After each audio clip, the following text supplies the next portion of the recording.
Sobre fons negre, amb lletres blanques, Multisignes presenta una producció de Multisignes. Amb el suport de l'Ajuntament de la Comtal Vila de Castelló d'Empúries i Empuriabrava 50 1967-2017. Una fotografia en blanc i negre del 1967 mostra la carretera d'accés a Marina Residencial d'Empuriabrava. La imatge dona pas a una altra fotografia del 1969, també en blanc i negre, d'un canal en construcció. Després, dues instantànies de la inauguració de l'Escola de Pilots el 1968. Un home toca amb la mà l'hèlice d'un avió. Una imatge del 1969 de la Caravana Internacional de Cotxes s'encadena amb una altra de color sèpia d'un home d'uns 60 anys. Sobre la fotografia, amb lletres blanques, Miquel Arpa, pioner. A continuació, una altra imatge del 1969, en aquest cas de caces enlairant-se i uns militars. Després, una fotografia de la inundació d'un terreny al 1971. Tot seguit, un circuit kàrting del 1984. Després, dues imatges de la duana marítima al 1986. Les segueixen dues instantànies, ja en color, que il·lustren el turisme. A la façana de la discoteca Passarel·la, uns ballarins vestits de flamenc posen en fila. Una vista d'ocell antiga d'Empuriabrava es fon lentament amb una vista actual. Sobre la imatge hi diu Empuriabrava. La A inicial és de color blanc. La resta de lletres són de color blau. A poc, la A inicial es converteix en una E. En un començament se li havia dit Empurianópolis. El promotor de ponerle Empuriabrava fue don Carlos Fallas de Climent, que era un poeta terrateniente de muy buena familia rica.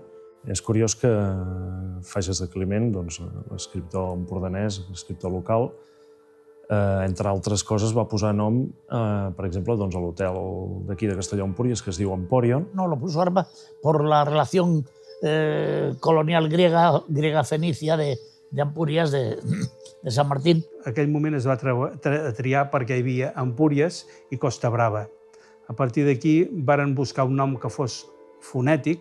Abans era espanyolitzat, que era Empuriabrava amb A. A Modest Prats, recordo que ell va fer un escrit explicant els orígens d'Empuriabrava i per què s'ha d'escriure amb E. Abans s'escrivia Empúria-Brava, i aquí sí que jo hi vaig intervenir perquè teníem el dubte de si era correcte així, amb guió o sense, i llavors hi ha un castelloní que era filòleg, que era mossèn Prats, que ja és mort, que era professor de la Universitat de Girona, i jo li vaig anar a preguntar. I ell s'ho va estar estudiant i em va contestar dient sense guió. Ya tengo clientes que han llegado a las ruinas de Empúries. Se dieron cuenta de que no era aquí, tuvieron que volver. La señalización, todo esto no era la idónea. Quan arribaves a l'autopista deien Empúries i la gent se n'anava a Empúries en vez de venir a Empuriabrava. Quanta gent arribava tard a volar amb ultralleuger perquè se n'anava a les ruïnes d'Empúries? Així. Ara queda molt solventat amb el tema del GPS, perquè abans et trobaves molta gent que deia on hi ha les ruïnes, i els deien tindreu que esperar uns anys perquè de moment les cases encara aguanten. Al lateral inferior esquerre de la pantalla es dibuixa una M majúscula de color blau. Després, una panoràmica del port d'Empuriabrava. Imatges des d'una embarcació en marxa que entra al moll. Una noia en biquini pren el sol a la coberta d'una barca. La M es complementa amb més lletres de color blanc que formen la paraula marina. Poder pocs s'imaginaven, jo tampoc m'imaginava aquest creixement, aquest desenvolupament. Per tant, el projecte en si ara tu tanques els ulls i somies, veuràs que és una realitat, no és un somni, perquè és un maco projecte. És una organització que si s'ho agafen amb carinyo pot ser la perla d'Europa, perquè canals, 30 quilòmetres de canals navegables i l'oferta que tenim nosaltres de territori no la té gairebé ningú. Construint el que seria, el que és la marina més important del món. I la que té més amarres, no hi ha cap més que tingui 20 quilòmetres o 23 quilòmetres de canal, que hi hagin 46 quilòmetres d'aquells murs. El lloc era espectacular fins i tot per algú com jo, que he conegut Florida. Hi ha marines també ahir, hi ha marines grans, però tan grans, crec que no he vist cap, com mínim, en la meva època. El mas pairal, on estaven els arcos, era el mas Moixó. Ell era el mas pairal de la finca. I aquell mas era un restaurant, al principi després van tirar a terra i van fer els arcos. Un altre és el mas que se'n diu el Trabuc, que està a mitja terra, que encara es conserva viu. Un altre és l'hotel Castellblanc, que encara té alguna mas, però molt poca cosa ja, que encara conserva. Un altre era on hi havia el Lago Sant Maurici, que aquest va anar a terra del tot. Això es va fer una permuta. La propietat, la majoria de terrenys eren de 3 o 4 propietaris. Entre ells hi havia el marquès de Sant Mori, estaven els Framis, el Fontcoberta, hi havia bastants propietaris i van fer una permuta. Uns van posar els terrenos i altres van posar el capital. L'urbanització qui la va dissenyar? El senyor Arpa amb el senyor Ros, que era un arquitecte de Girona, i van dissenyar l'urbanització d'aquest tipus, que per cert, per fa els anys que va ser dissenyada, trobo que encara és fantàstic. Vull dir, unes vies de davant tenim, a davant de Mart o al passeig comercial tenim encara 3 d'anada i 3 de tornada, amb els seus corresponents aparcaments. Això no trobar, pot anar a tota la costa d'Espanya fins al sud, que no trobaràs enlloc de tota Espanya, i ja pots anar a França, que tampoc ho trobaràs. El kit de la venda era simplement els canals, perquè si no ja entraves en competència amb Roses, a Llançà, ja en Fos, però els canals van ser realment la idea luminosa d'Empúria Brava. Es van fer els canals per aixecar el terreny freàtic de tot el que és aquella zona que era un pantano, no? Com és ara el Parc dels Aiguamolls, que s'ha quedat igual, no? I es van donar compte que a l'aixecar el terreny per poder edificar, la gent no venia a edificar, a comprar-se la casa al terreny aixecat, venia a comprar-se la casa al terreny al costat dels canals. Esto de los canales gustó mucho y es lo que explica que después han edificado cada vez más canales. Todos los canales no estaban al principio, pero como las parcelas al canal se vendían más, pues han añadido cada vez más canales. Vosaltres, no sé si imagineu el que és fer un canal. Bé, escolta, és una cosa que... A més, ell venia d'un precedent d'altres canals que es van construir malament aquí, que cauen. I no hi ha ningú que caigui.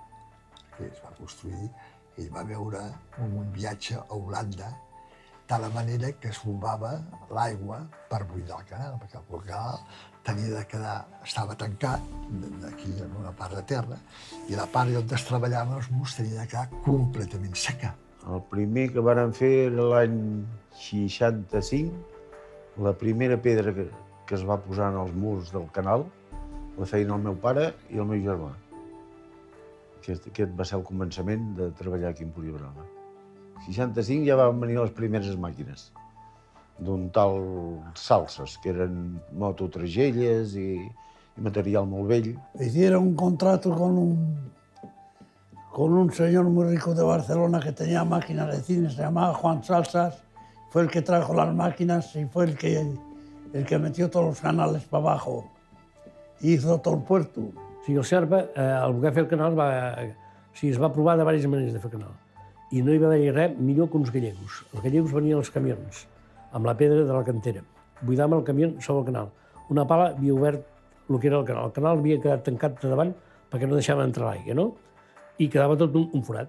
Els canteros, amb una simple palanca, miraven la pedra, se la miraven, pedres grosses, estic parlant de pedres grosses, i fent palanca, clac, clac, la feien girar, pam, i la feien caure, pam, a baix. Això ha aguantat i aguanta, és increïble l'eficàcia que van tenir aquesta gent i el senyor Arpa, la vista que va tenir a poder trobar aquesta gent per poder fer el canal d'aquesta manera. Perquè passats 50 anys i poder veure que el manteniment pràcticament zero, amb la quantitat de canal que hi ha, fantàstic. Imatges des d'una embarcació navegant per un canal. Una imatge general del port d'Empúria Brava. Un iot hi entra a càmera ràpida. Sobre fons negre, una P majúscula i blava. El senyor Arpa, un gran treballador, un innat, es fixava en tot. El senyor Vilallonga, un gran relacions públics. I el marquès, el terrateniente, i el senyor Coll, que penso que no va tenir gaire feina perquè el judici s'hi va fer de flors. En una escala, a diferents nivells, posa un grup de 18 persones, la majoria d'edat avançada. Fosa a negre. La P s'amplia a pioners. Era una gran persona, una persona molt intel·ligent, molt treballadora, però exageradament treballadora, sense cap pretensió. El que volia camp d'aviació era en Vilallonga. L'ARPA no li feia ni fred ni calor. Per això l'ARPA, quan va poder-s'ho vendre, s'ho va vendre i em va trobar a mi. Era una persona que s'aixecava amb una meta. Deia, avui tinc que fer això. Jo un dia vaig estar amb ell fins a les 4 de la tarda, a davant del Club Nàutic d'Empúria Brava.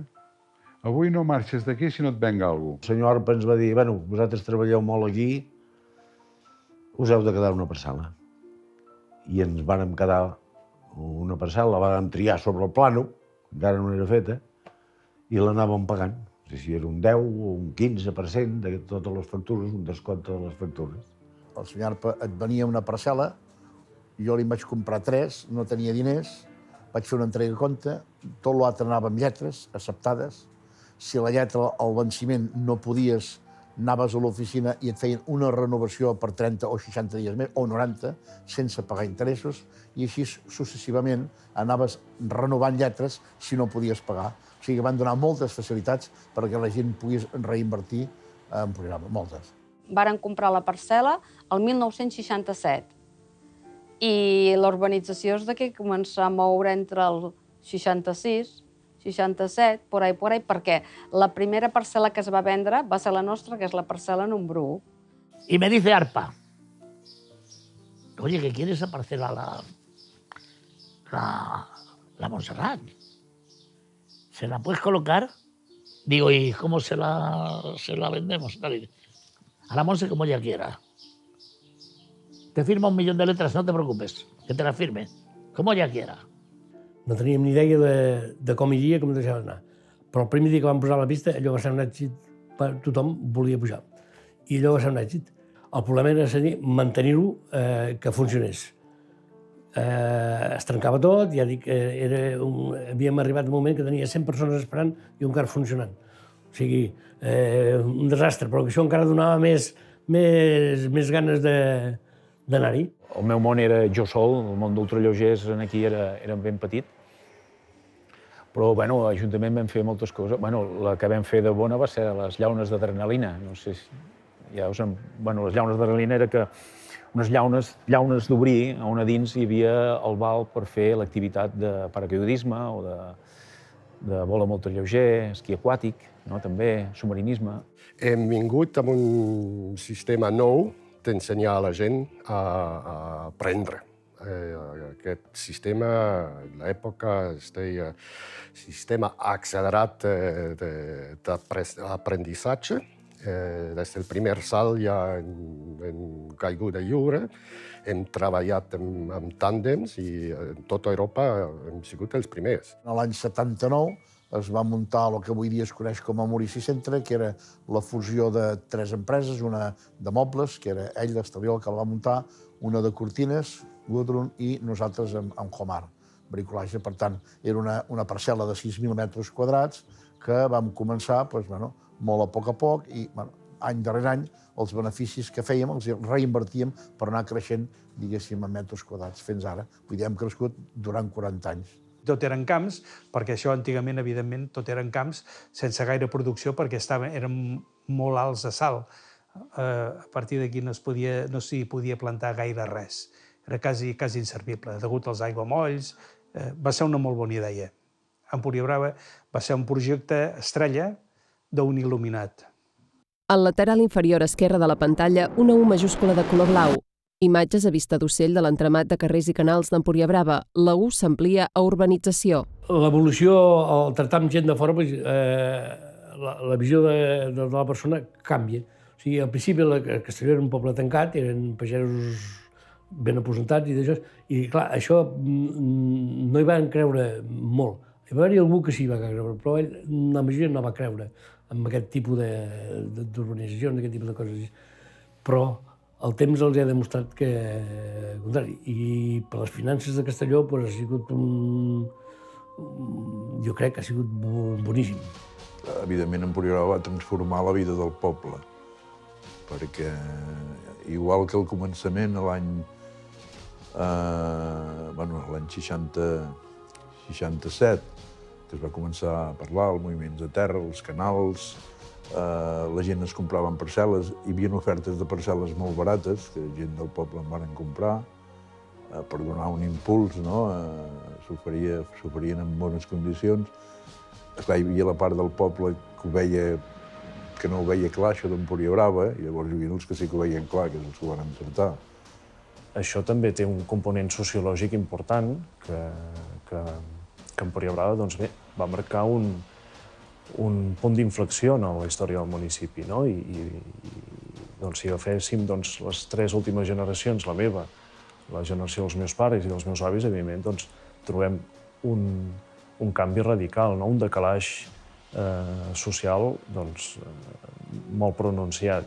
És una cosa que jo penso sempre que el fenomen d'Empúria Brava potser no es tornarà a repetir mai a la història. Empúria Brava abans entraves amb alegria, Empúria Brava era una festa per si sol. Saludant l'un, l'altre, un Serrat que comença, l'altre que comença, aquell de la bodega, aquell que ha obert aquell altre. La majoria dels bars i bodegues tot eren gent del sud que venien. I aquesta gent ha triomfat. Triomfat perquè, esclar, com que treballaven molt no tenien temps de gastar. Com nosaltres, a l'època érem els guiris, venien guiris a saltar, només. Jo crec que els primers mesos han vingut de tots els països, però de tots, excepte Espanya. Empúria Brava és un cementiri d'elefants. Ho dic en positiu, A les pel·lícules d'en Tarzan es veia que els elefants els aferien, no? Allò, ferits de la vida, anaven tots a morir en un mateix lloc, no? Amb això vull dir que tots els que vam venir aquí a petar veníem d'altres vides, d'altres històries, d'altres mons. Tu preguntes a qualsevol d'Empúria Brava què feia abans i t'explicarà una aventura, t'explicarà una història, no? La mare veia, com que feien el mercat de roses, i el feien sempre, sempre ha sigut el diumenge al mercat de roses, veia que el diumenge baixava molt de francès. Francès d'aquí, de Perpinyà, de Languedoc, de Rosselló, no? De tots aquests llocs. I va veure que els diumenges baixava molt de francès, i això li va obrir els ulls i va coincidir una mica quan l'Arpa i el Vilallonga van vindre a buscar-los, perquè ells necessitaven un comerç que donés vida en aquest lloc, no? No tenien res, només hi havia una carretera que anava de la cadena de Roses a la platja i n'hi havia res més. Va ser progressiu, això.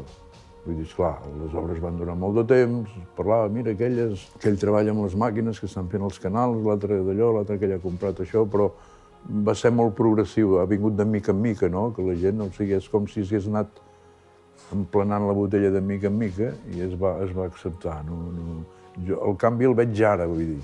Una moguda grossa hi va haver quan l'Ajuntament se'n va donar compte que hi havia molta gent europea, comunitària, que hi vivia i que no s'empadronava per no perdre els drets. I llavors hi va haver una gran campanya de dir que podien tenir la doble empadronament, amb el que llavors Castelló va créixer en número d'habitants i això també li va donar una categoria, uns drets més grans davant les altres administracions, també unes altres obligacions, evidentment. Va ser impressionant, perquè jo me'n recordo quan va créixer, com va créixer, que va ser impressionant, i me'n recordo que després quedava tota buida.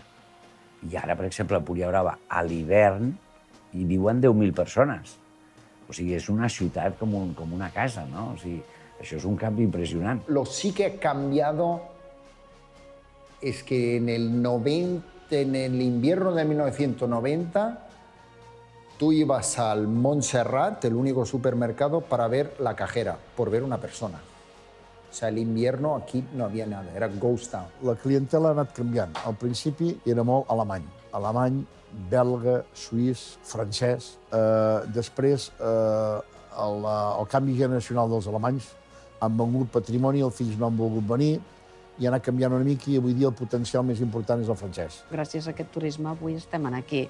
De nacional en tenim poc, bàsicament és estranger, tot i que el nacional sembla que arriba, però els hi costa arribar fins aquí dalt. Bàsicament s'aturen una mica a la zona de Platja d'Aro. Sí, s'ha evolucionat molt més, i a nivell d'escoles no hi havia res. A Castelló d'Empúries hi havia unes instituts, Hi havia un sol metge aquí que feia la temporada d'estiu i prou. Gasolineres, no hi havia ni una gasolinera. I pel càrting jo tenia d'anar a buscar la gasolina a Figueres. Al lateral inferior esquerre de la pantalla, una R majúscula i blava. Una imatge actual d'una illa de cases al canal es fon en la mateixa imatge als anys 70. La R s'amplia a records. Bueno, des de Salt, recordo als anys 60, jo molt petit, que a la botiga parlaven d'un poble que feien a Castelló, que tenia canals i que els canals arribaven fins a Figueres, no? Explicava que, doncs bé, quan eren petits agafaven les bicicletes, si en tenien, o si no anaven a peu els estius i anaven a peu els estius a banyar-se a Empuriabrava, la platja de Castelló-Empúries, que és l'actual Empuriabrava, o la Robina. Un dels meus primers records, amb els meus pares i germans veníem a la platja d'Empuriabrava i a aquella època, quan van començar aquí les obres, jo tenia 10 anys, l'any 67. I recordo un dia venint en cotxe que d'un girassols, que m'explicaven què eren els girassols, va sortir una guilla davant del cotxe que anava d'esquerra a dreta amb un conill a la boca. Tinc aquella imatge, per mi encara, de zona salvatge. Llavors jo sempre insistia, al cap d'uns anys, això devia ser l'any 72, de venir a Empuriabrava a la platja i posar-nos molt cap a la Muga, de manera que jo deia adéu als meus pares, m'anava, travessava la Gola, i va ser com vaig descobrir el paradís, per mi, que eren els aiguamolls. El Mas Moixols, que hi van viure al principi de tot, era un punt de reunió, punt de trobada, era magnífic. Era una arquitectura de pagesia catalana. I això del Mas, pues sí, va saber greu a molta gent. No hi havia telèfon en aquell temps, però aquí al nucli nàutic sí que hi havia una centraleta, i la centraleta et posava amb aquell cordó i aquella clavija, conferència amb Figueres, empresa tal, i allà feies la trucada i la gent feia cua aquí al club nàutic per poder parlar per telèfon en la centraleta que hi havia de telefònica. L'edifici del port es va construir per ser casino i no sé si el Vilallonga, el marquès de Sant Moritz o l'altre soci, que no recordo el nom, tenien confirmat que el casino, hi havia un casino que anava allà i al final s'ho van dur un Mateu a Peralada. La gent, antes d'anar a Escopes, al càrting a dinar, antes d'anar a Escopes al càrting, i després que allà a les 6 o les 7 de la tarda, a les 8, tot Déu cap a Escopes. Després els turistes també venien aquí, després de sopar, a l'estiu, al pet d'estiu, al càrting. Teníem la penya de 7 a 9, tots els que treballaven per aquí, hi havia nàutiques, això ja era més tard, nàutiques i algun paleta i nosaltres, que ens trobàvem de 7 a 9 al càrting. Estàvem a Escopes i anàvem, als puestos que anàvem, anàvem a davant, que hi havia un puesto que menjàvem pa amb tomata i pernil. El celler d'en Joan, que ho feien estupendo. Que feien estupendament bé. Un pa amb tomata amb pernil boníssim. Exacte, com seria ara si anessis a Parlada, que també existia d'anar a Parlada, però bueno. Ens quedàvem a la discoteca aquí, anàvem a fer un pa amb tomata al celler d'en Joan, després també hi havia aquí, a l'avinguda, el Capitans Cabin. Vaig veure que la nit nocturna d'Empuriabrava només hi havia una discoteca, i vaig construir Octopussy, que va ser un complex que tenia bar, bolera, que tenia de tot la nit, i va ser un èxit tremendo. La primera nit hi van assistir 1.600 persones, em vaig espantar de tanta gent que hi havia. Per donar una miqueta de publicitat a Empuriabrava, vàrem trobar un cotxe amfibi, que simplement era un cotxe descapotable, i a darrere portava un braç amb una hèlice que funcionava, i era un cotxe que no servia per gaire res, però bé, a nivell anecdòtic i a nivell publicitari tenia el seu kit, tenia la seva missió. I aquell cotxe va fer 50.000 voltes, i va ser una atracció a la gent que venien, tothom volia pujar aquell cotxe. Jo crec que molts compraven la parcel·la a canvi que es deixessis pujar amb aquell cotxe. Una fotografia en blanc i negre d'un cotxe amfibi de color blanc amb 4 homes a bord que surt de l'aigua per una rampa. Una I majúscula i blava que ocupa el lateral inferior esquerre de la pantalla s'acompanya d'imatges de vídeo antigues d'un cartell de venda de terrenys i apartaments. Després, façanes de diferents agències immobiliàries i cases en construcció. A continuació, imatges actuals de la immobiliària Hoffman, de la Marina Immo i de Hercasa. La lletra I s'amplia a immobiliària. Que anaven, no sé, a treballar a l'UGA i tot aquell, fer els seus blocs, les seves coses. I van haver molts que els hi va anar molt bé, ens va anar molt bé, i d'altres hi van fracassar. a construir sobre sorra. És més fàcil que construir sobre rocós. Per tant, Empuriabrava tens de saber què hi ha a sota la sorra. Sota la sorra hi havia aquells joncs que molts de cops ara en puestos que no hi han construït, tornen a sortir. Empuriabrava, no sé quants camions van entrar. Los folletos intentábamos prometer lo menos posible para evitar precisamente este choque con la realidad. Entonces era un folleto con una descripción global de Empuriabrava, los buenos y los puntos positivos y tal de Empuriabrava, y tipos de casas. Nunca dábamos una casa precisa. Era, por ejemplo, una casa con 3 dormitorios o 2, al canal, sin canal, o apartamento con canal, sin canal, más o menos. Y una superficie aproximativa. O sea que esto nos daba también un poco de margen, porque las agencias de viaje trabajan a 1 año. O sea que no se trabaja 3 semanas, no. Se planifica todo a 1 año, entonces en 1 año pueden pasar muchas cosas. En aquell moment, els venedors de cases, que eren les immobiliàries, tenien ja establert uns tipus de cases típics amb la seva torre. Per exemple, Solid Casa, que era una de les empreses punters aquí, que funcionava, tenia 5 tipus de cases i els planos estaven ja semi-impresos. Això donava uns avantatges perfectes perquè hi havia quasi un cost zero d'arquitecte. El meu soci, Siemens Weiler, tenia 8 planos, des de 49 metres, 60, i la gent escollia els planos. El senyor Bon, poc, després, molt de cops, tenia poca feina en fer els planos perquè era la casa igual. Bueno, era el sistema comercial que tenien muntats els alemanys. Els alemanys, primerament, el preu comparat amb el marc i la pesseta, el preu era realment inverosímil.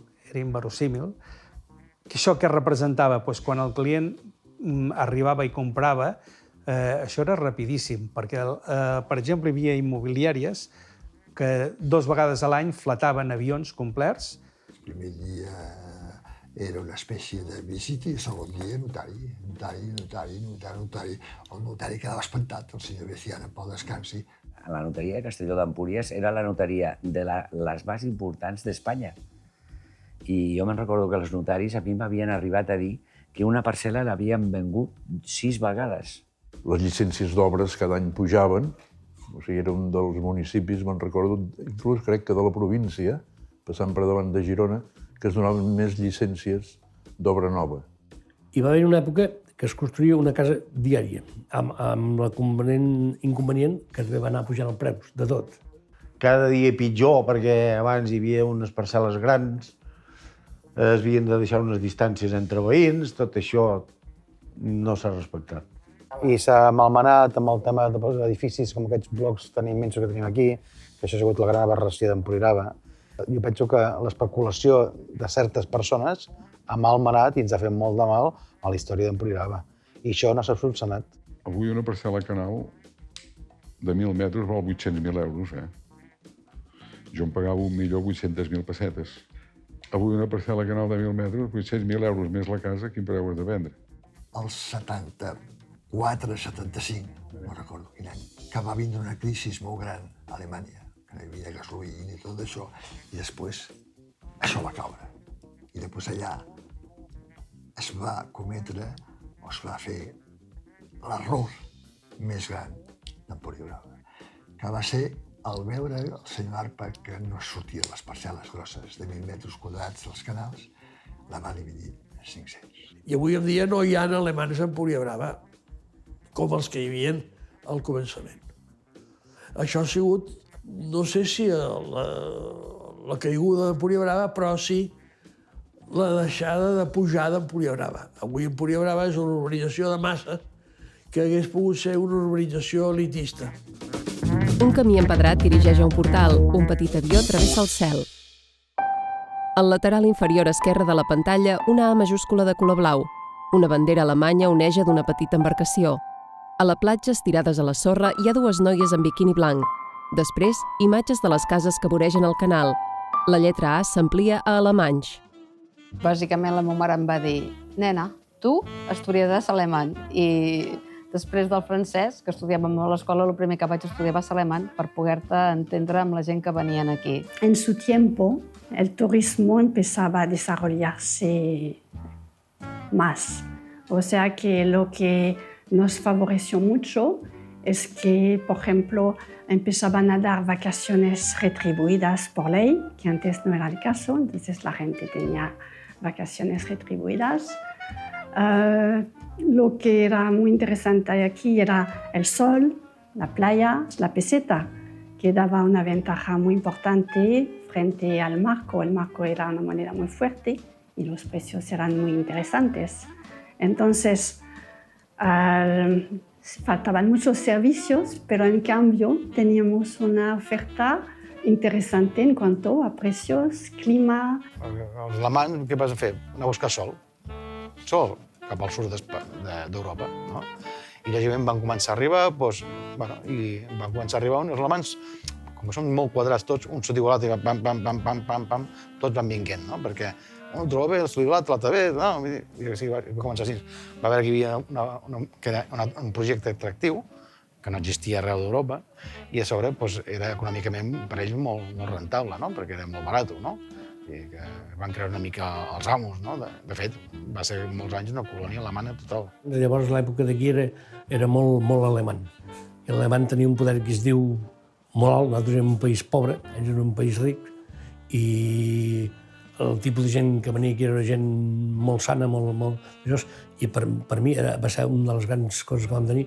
O sigui, era gent molt educada, sabia molt bé com el que era un vehicle i per aquí va venir l'èxit d'això. No era una cosa destralera. Venien a fer fixa cada any les seves vacances, a passar el Nadal, i aquests van ser realment els que van aixecar Empúria Brava. L'Ajuntament no et deia l'estil que tenies que construir, perquè si us mireu Empúria Brava hi ha tots els estils, des de la petita masia, des del petit castell, a les cases modernes, perquè quan van arribar els alemans tots volien un castell a Espanya. I a l'entrada tots hi tenien una espasa. Les grans promocions que es van fer en aquella època eren amb alemanys, que tenien un poder adquisitiu, amb diferència a Espanya, molt important, doncs van ser els grans colonitzadors d'Empúria Brava, en el qual... I seguit d'aquests han vingut altra gent de França, Alemanya i Holanda, però els pioners com a turistes aquí molts eren alemanys. És un tipus de client que és molt de casa i ell tot ho fa a casa. Aleshores, per nosaltres era un molt bon client perquè és un client consumista. El francès, per exemple, és un bon vivant, no? És més, potser, de sortir, fa més cosetes a casa, però d'una manera més moderada. És més, quan va haver-hi la crisi del 92, aquí apenas es va notar aquesta crisi, fins que no va arribar ara pràcticament la crisi aquesta, la darrera, la del 2007, tan brutal, no? Aleshores, tot Europa se'n va ressentir i l'alemany el va afectar molt. I aleshores aquí va ser quan va començar a marmar aquest client, bàsicament, i entrar el client francès. Una imatge general de Castelló d'Empúries des d'Empúria Brava. Sobre fons negre, al lateral inferior esquerre de la pantalla, una V blava i majúscula. Després, una imatge de l'entrada al port. A última hora de la tarda, amb una llum ataronjada, diverses embarcacions entren i surten del moll. Entre elles hi ha barques de vela, també de motor, iots més grans i barques més petites. La lletra B s'amplia i es converteix en la paraula barques. No sé si és fenici, és el vaixell que es va agafar ja fa anys. L'Ajuntament el va agafar com el logotip d'Empúria Brava, no? Igual que el castell representa el centre històric i la vila de Castelló-Empúries, des de fa anys l'emblema, la imatge que simbolitza Empúria Brava, pel que fa municipalment parlant, és aquest vaixell. Bueno, això va ser creat al principi pel senyor Arpa i va ser el logo d'Empúria Brava que va identificar com aquesta zona. Aquí és una zona on hi ha grans jaciments de ruïnes d'avantpassats que en aquestes costes havien calat perquè estaven a refugi. No ens enganyem que aquestes costes es diu Costa Brava precisament per la dificultat de badejar el Cap de Creus. Era una zona de gran perill, perquè el problema que tenien els vaixells antics és que no tenien capacitat per navegar en contra del vent. Per tant, si el vent els estava enviant cap a la costa, ells no tenien capacitat. Per què? Perquè el casc era molt gran i les veles eren molt petites. El senyor Arpa el que li provocava una mica és que amb una marina tan gran, el qual pot allotjar, que ha arribat a ser una de les marines més grans d'Europa, en el qual el número de vaixells era molt gran, doncs la gent tingués un servei adequat. El senyor Arpa va crear un edifici primogènit, que és l'edifici que és més representatiu, que sembla un vaixell que està al cantó del port, i després el que és el subministrament de combustible i després de tots els elements que necessiten els vaixells. La gent que tenien un barco a Alemanya era la mare de tot el procés, estaven acostumats a tindre un barco, anar pel Rin, o tindre un barco amb un lago, que era verdaderament una persona nàutica. Quan veia aquells canals va quedar meravellat. Sobretot trobaven un clima extraordinari, perquè Empuriabrava té un microclima especial en quant a temperatures, sol. Tenir el plaer de tenir un vaixell davant de casa i poder sortir a navegar en el moment que vulguis, és una cosa que és indudablement, inclús a nivell d'Espanya, no hi ha lloc que es pugui produir un fet com aquest. Sí que es podrien aixecar els ponts, però és que els vaixells que passen, que no poden passar per sota els ponts, és perquè són els més grossos que poden passar pels canals. Si s'aixequessin els ponts, sí que podrien comprar vaixells més grans, però és que no podrien passar pels canals. Perquè, esclar, al final hi ha una persona que té el barco davant de casa seva i n'hi ha una altra que vol passar. És clar, hi ha una limitació de mànega, no? Estaba en la promesa comercial de que compraban una parcela al canal con amarre. Y habían parcelas sin amarre, con otro precio. Entonces, cuando vino esta nueva reforma que pretendía expropiar los amarres, lo vi como una gran injusticia. Al final, després de molta lluita que ha estat, ha quedat arreglat, en el qual la propietat d'una persona, que això sí que pel turisme és molt important, de tenir la garantia de que una propietat que ha sigut adquirida per ell, pagada per ell, pot estar escriturada al seu nom, indudablement ningú li pot treure aquest dret. Enmig d'un canal, un home avança rem amb el seu caiac. Un altre es creua amb dues embarcacions a motor. Després, una panoràmica d'un espigó a contrallum on s'endevina la silueta d'una persona. Al lateral inferior esquerre de la pantalla, una R majúscula de color blau. A la paret d'uns edificis prefabricats s'hi llegeix Institut d'Empuriabrava. Imatges d'uns barracons a través d'una tanca metàl·lica. A càmera lenta, una noia amb un jersei lligat a la cintura i una motxilla a l'esquena camina per un carrer sense voreres mentre vigila atenta al trànsit.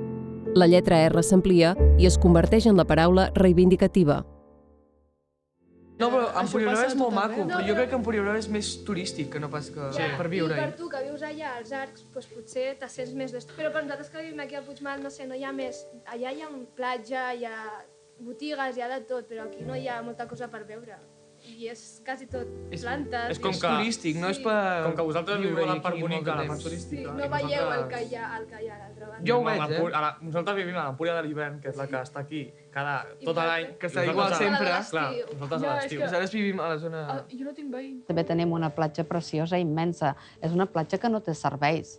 És una platja que no hi hem fet res. Jo, quan esmorzo al matí, m'agrada anar sempre a la platja, m'agrada veure el mar. I jo em fa molt de mal veure tota la platja buida. Buida perquè la gent, amb un puesto que es pot aparcar molt bé, la gent li sap greu donar 5 euros. Había más vida en la playa en el 92 que en el 2017. Hablo en general, había una escuela de windsurf en la playa de l'Antepasarela. La gent ve aquí a fer activitats. Prendre el sol, també, però n'hi ha de sobres de sol, no?, a la platja. Però si si prohibíssim fer kite, prohibíssim saltar amb paracaigudes, prohibíssim els ultralleugers, prohibíssim fer windsurf, no tinguéssim res, si no deixéssim fer res, aquí no hi hauria ningú. I totes aquestes coses que et dic sempre han tingut problemes. Jo no puc entendre que una estació tan espectacular en el sentit nàutic no s'ha establert més nivell nàutica esportiva. Jo agafo com a exemple a Nadal. hi ha una competició molt important de vela a Palamós. Per què no aquí? Aquí tenim, fins i tot, crec jo, vents més espectaculars, infraestructura, com mínim, tan bones com Palamós. I crec que ahí hi ha moltes coses a fer. Diría un poco que se es un poco estancado, que faltaría adaptarse otra vez. O sea que después de los tiempos pioneros, de la época del boom, yo creo que nos tendríamos que adaptar más a la edad moderna. Una de les mancances importantíssimes és no tenim un wifi total i municipal. Avui, el client, sobretot l'usuari, no entén que pugui fer vacances sense wifi. El wifi és igual que l'aigua. No faries vacances en un lloc que no tinguessis aigua. Aquí, últimament, s'ha fet el tema del bombeig d'aigües residuals, s'ha fet la instal·lació de gas subterrània a casa, s'han fet diverses coses, però jo crec que queda bastant per fer i que crec que amb bona harmonia i treballant tots plegats hem de fer molt més del que s'ha fet. Hem de considerar que aquesta macroorganització és única i l'hem de fer diferent i l'hem de fer única i per això s'ha de treballar en conjunt entre la societat civil i l'Ajuntament. Imatges des d'un cotxe en marxa que circula per la rotonda d'entrada a la població. Al mig hi ha una escultura metàl·lica en forma de vela amb el nom d'Empuriabrava als peus. Al lateral inferior esquerre de la pantalla, una A majúscula de color blau. Una imatge general d'Empuriabrava amb el característic edifici del Club Nàutic al mig. A poc la imatge s'obre i s'allunya de la zona urbana fins a arribar a un mirador. La lletra A s'amplia i forma la paraula Aiguamolls. Jo començo a anar als aiguamolls a l'any 72, al 73, ja veig que allò és una cosa fantàstica, ja començo a pensar, pobres ocells que crien aquí o estan en migració, on aniran si això s'urbanitza, hi havia una gent allà posant estaques i em deien que allò seria més maco que Empuriabrava, i estava tot aprovat. La sort va ser que es va aprovar a Port Llevant l'any 74, per tant, en època encara predemocràtica.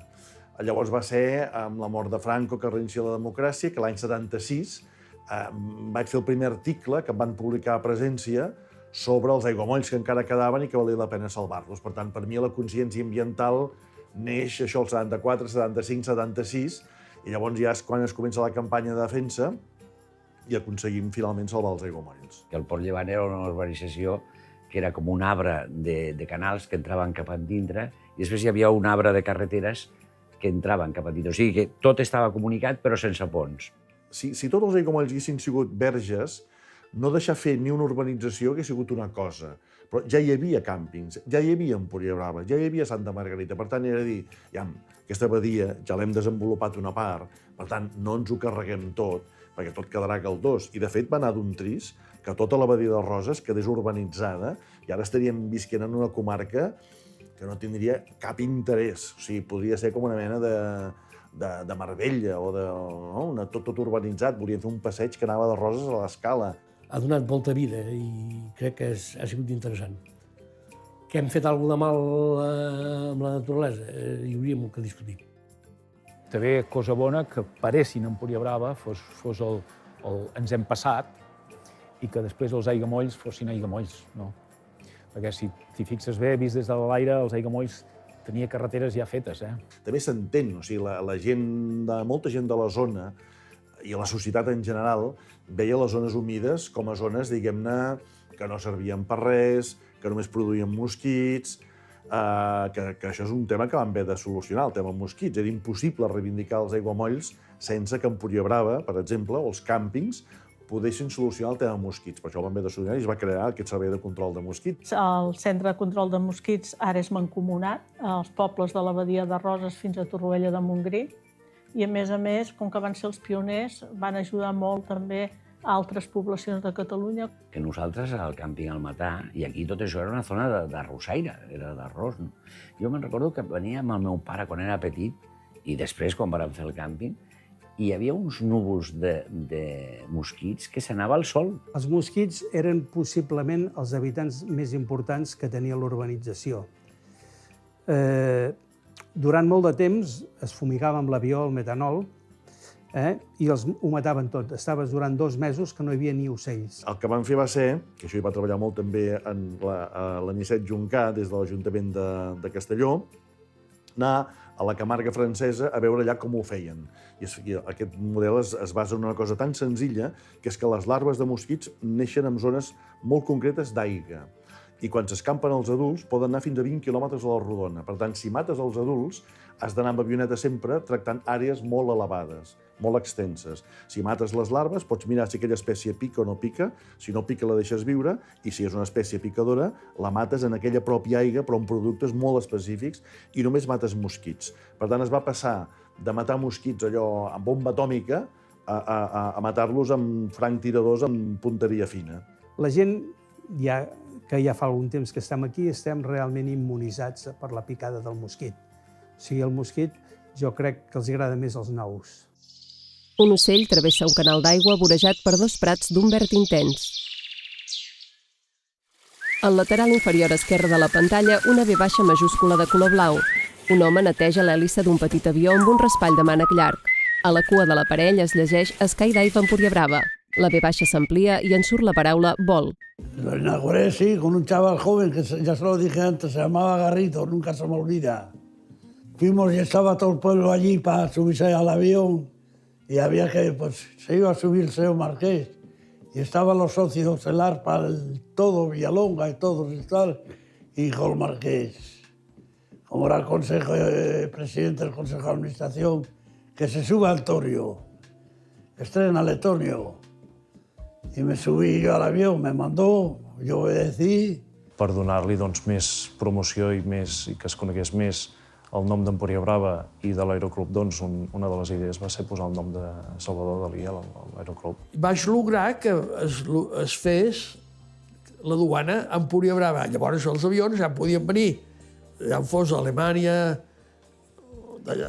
sobretot d'Alemanya, cap aquí, i va ser una gran cosa. Que els ajuntaments em van ajudar tots, perquè vaig tenir que anar a perseguir tots els ajuntaments perquè formessin la petició que ho fessin, i vam aconseguir-ho tot això.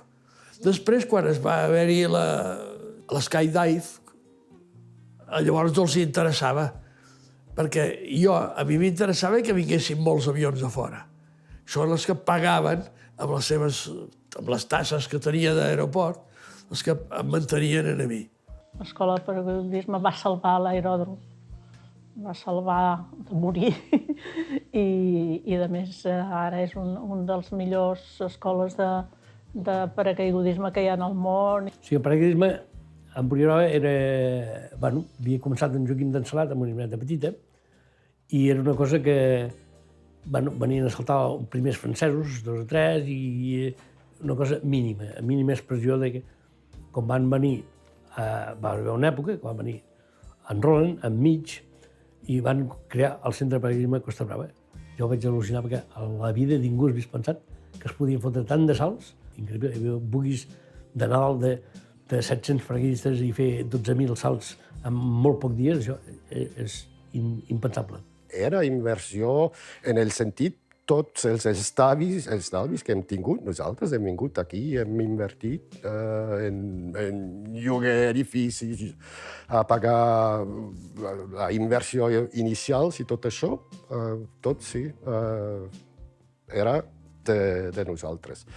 Hem obert en el mes d'octubre.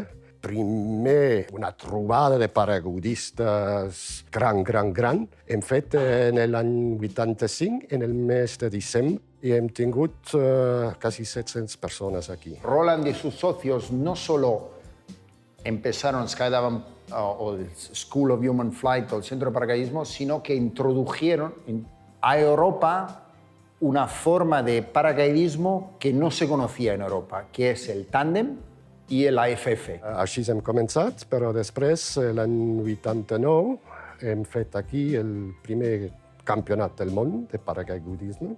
Hem fet coses que fins i tot avui en dia no són normals.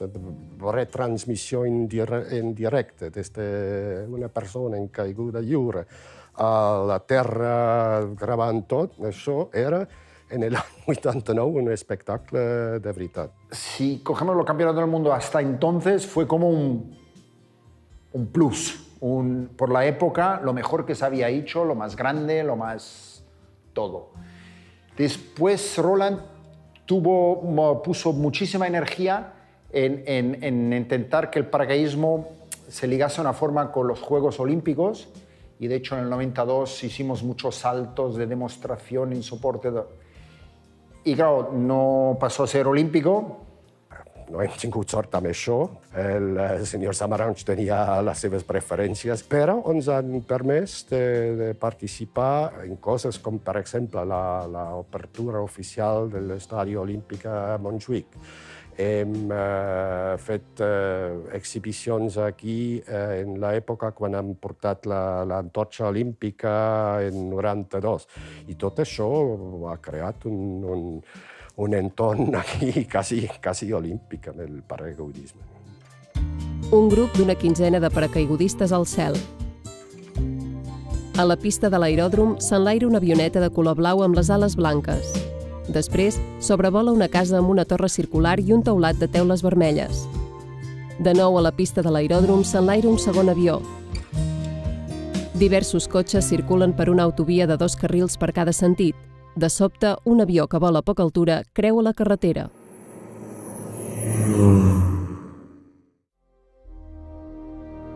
Sobre una fotografia en blanc i negre d'un cotxe amfibi que navega per l'aigua, al lateral inferior esquerre de la pantalla es dibuixa una lletra A majúscula de color blau. La imatge s'encadena amb una fotografia en color de 2 cards. A la dreta de la pantalla, un riu de gent camina entre parades que venen roba. Després, una embarcació de vela surt del port. A la platja, un monitor dona instruccions a un grup de gent que porta un rem a la mà i armilles salvavides. Imatges de l'edifici del Club Nàutic i d'una noia amb caiac. A continuació, una filera de iots amarrats al canal. La imatge s'encadena amb un riu d'aigua que travessa un prat verd. Tot seguit, a l'aigua, una noia sobre una planxa aprèn a fer surf de vela. Imatges al voltant de la rotonda d'entrada a la població amb una escultura metàl·lica al mig i el nom d'Empuriabrava als peus. A la pista de l'aeròdrom, un avió s'enlaira.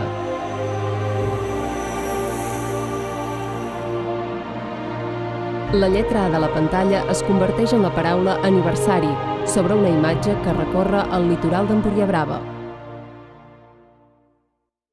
Si Empuriabrava i el municipi i l'Ajuntament aconsegueix crear o tirar endavant el projecte turístic que és Empuriabrava. Empuriabrava és una marca turística molt potent i molt important. El fet diferencial són els canals.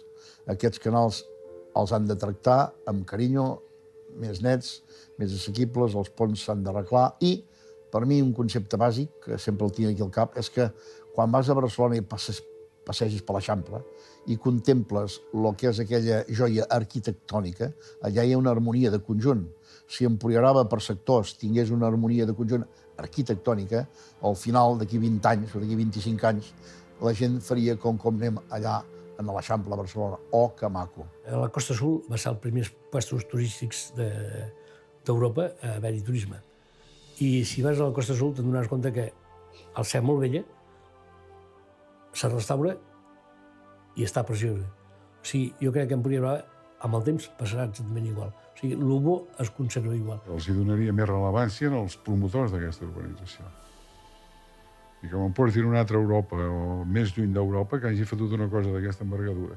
I m'agradaria que un dia hi hagués una persona que també parlés d'Empuriabrava i del senyor Arpa. El que no pot ser és que Empuriabrava, d'aquí 20 anys, no es recordi amb els honors i de la manera que es té de recordar a l'home que va construir i va fer possible la marina més important del món.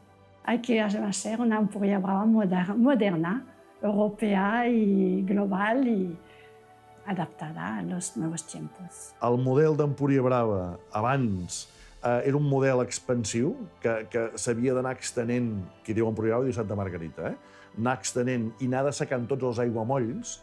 De cop Empuriabrava queda voltada de parc i ara és bo que sigui el propi parc, d'alguna forma, o les seves espècies, que vagin entrant i que vagin ambientalitzant Empuriabrava. Si s'encaixa bé en el trinomi que fa temps està intentant l'Ajuntament, que és la vila històrica, o sigui, la història, el turisme i la natura, o sigui, aiguamolls de l'Empordà, Empuriabrava i Vila Comtal, doncs poden fer un triangle molt bonic. Para mí es lo que he dicho, no hay que tener más, sino lo que tenemos, hacerlo mejor.